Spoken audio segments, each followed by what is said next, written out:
Welcome back in part second of this video. Students, our topic is graphical representation of motion. First is distance time graph.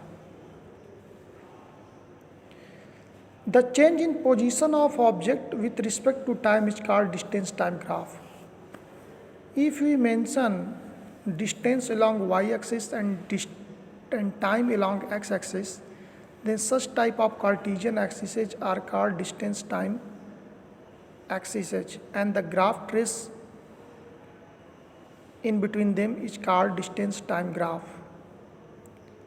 किसी object के position में परिवर्तन समय के respect में अगर हम किसी distance time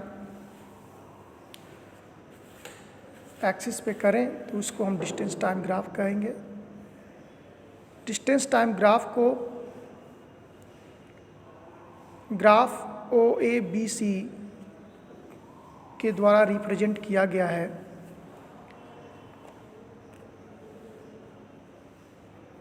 In a graph, OA part shows distance increases with increasing the time. When a object moves such that its distance increases with increasing the time, then a straight line path OA comes out, which has been shown in this figure. Point number E is saying AB part